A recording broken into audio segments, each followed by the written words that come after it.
नमस्कार दोस्तों, आपका हमारे इस चैनल में स्वागत है। आज मैं आपको कार्तिक मास की कथा सुनाने जा रही हूँ।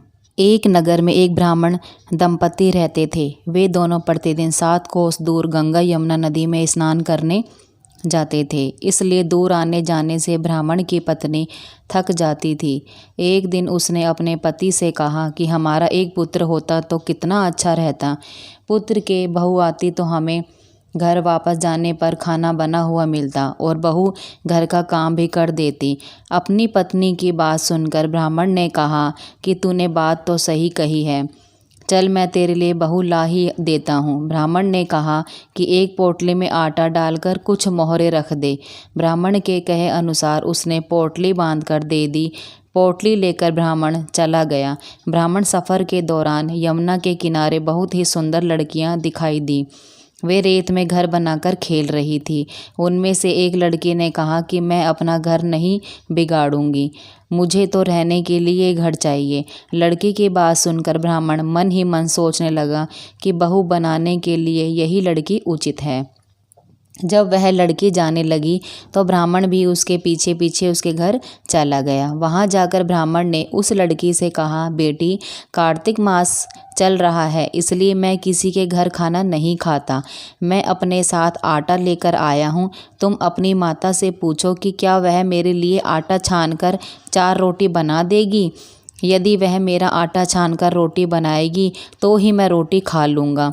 लड़की ने जाकर अपनी माँ को ये सारी बात बताई और माँ ने कहा उचित है। जाकर ब्राह्मण देव से कहा, दो कि वह अपना आटा दे दो, देल मैं रोटी बना दूंगी। जब वह आटा छानने लगी तो आटे से मोहरें निकली। वह सोचने लगी कि जिसके आटे में इतनी मोहरें हैं उसके घर में कितनी मोहरें होंगी।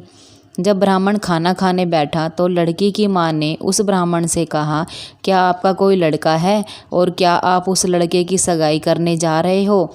यह सुनकर ब्राह्मण ने कहा कि मेरा लड़का तो काशी में पढ़ने गया हुआ है, लेकिन यदि तुम कहो तो खांड कटोरे से विवाह करके तेरी बेटी को अपने साथ ले जाऊं। लड़की की माँ ने कहा, ठीक है ब्राह्मण देव। इस पर लड़की की माँ ने लड़की की खांड कटोरे से शादी करके ब्राह्मण के साथ भेज दिया। ब्राह्मण ने घर आकर कहा, रामू की माँ, दरवाज़ा खोल कर देख, मैं तेरे लिए बहू लेकर आया हूँ। ब्राह्मण की पत्नी भीतर से ही बोली, हमारे तो कोई बेटा बेटी नहीं है तो बहू कहाँ से ले आए। दुनिया ताने मारती थी, अब आप भी मारने लगे। जब ब्राह्मणी ने दरवाज़ा खोला तो सामने बहू को खड़ी देखा। उसने बहू का स्वागत किया और आदर सत्कार से अंदर ले गई। अब जब ब्राह्मण अपनी पत्नी के साथ नदी स्नान करने जाता तो पीछे से बहू घर का सारा काम करके और खाना बनाकर रखती थी। वह उनके कपड़े धोती और रात के हाथ पैर दबाती थी। इस तरह बहुत दिन बीत गए। ब्राह्मणी ने अपनी बहू से कहा कि बहू, कभी भी चूल्हे की आग मत बुझने देना और मटके का पानी ख़त्म मत होने देना। परंतु एक दिन चूल्हे की आग बुझ गई। यह देखकर बहू घबरा गई और भागी भागी अपने पड़ोसन के पास गई और कहा कि मेरे चूल्हे की आग बुझ गई है और मुझे थोड़ी आग चाहिए। मेरे सास ससुर सुबह 5 बजे गए हुए हैं, वह थके हुए घर आएंगे, इसलिए मुझे उनके लिए खाना बनाना है। यह सुनकर पड़ोसन ने कहा कि तू तो बावली है, तुझे यह दोनों मिलकर पागल बना रहे हैं। इनके कोई पुत्र नहीं है, ये निसंतान है। बहू ने कहा, नहीं ऐसा मत बोलो, इनका बेटा तो बनारस काशी में पढ़ने गया हुआ है। इस पर पड़ोसन ने कहा कि यह तुझे झूठ बोलकर लाए हैं, मेरी बात सच मान, इनके कोई बेटा नहीं है। अब बहू पड़ोसन की बातों में आ गई और कहने लगी, अब आप ही बताओ मैं क्या करूं। पड़ोसन ने कहा कि क्या करना है, जब तुम्हारे सास ससुर आएँ तो जली हुई रोटियां बनाकर देना और बिना नमक की दाल बनाकर देना। खीर की कड़छी दाल में और दाल की कड़छी खीर में डाल देना। पड़ोसन ने उसे अच्छे से सिखा पढ़ा दिया। फिर जब उससे साथ सास ससुर घर आए तो उसने ना तो उनका आदर सत्कार किया, ना ही उनके कपड़े धोए।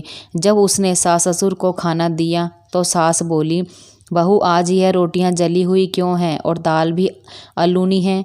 तब बहू ने पलट कर जवाब दिया कि एक दिन ऐसा खाना खा लोगे तो कुछ बिगड़ नहीं जाएगा तुम्हारा। सास ससुर को खरी खोटी सुनाकर वह फिर से पड़ोसन के पास गई और बोली कि अब आगे क्या करना है। पड़ोसन ने कहा कि अब तू सातों कोठी की चाबी मांग ले। अगले दिन जब वह स्नान करने के लिए जाने लगे तो बहू अड़ गई कि मुझे तो सातों कोठों की चाबी चाहिए। तब ससुर ने कहा कि इसे चाबी दे दो। तब सास ने बहू को चाबी दे दी। सास ससुर के जाने के बाद जब बहू ने दरवाजे खोले तो देखा कि किसी में अन्न भरा है, किसी में धन भरा है और किसी कोठे में बर्तन पड़े हैं। जब उसने सबसे ऊपर का 7वां कोठा खोला तो देखा कि शिव पार्वती माता, गणेश जी, लक्ष्मी माता जी, पीपल पथवारी, कार्तिक के ठाकुर, राई दामोदर, तुलसी जी का बेड़वा, गंगा यमुना और 33 कोटि देव देवता विराजमान हैं। वहीं पर एक लड़का चंदन की चौकी पर बैठा माला जप रहा है।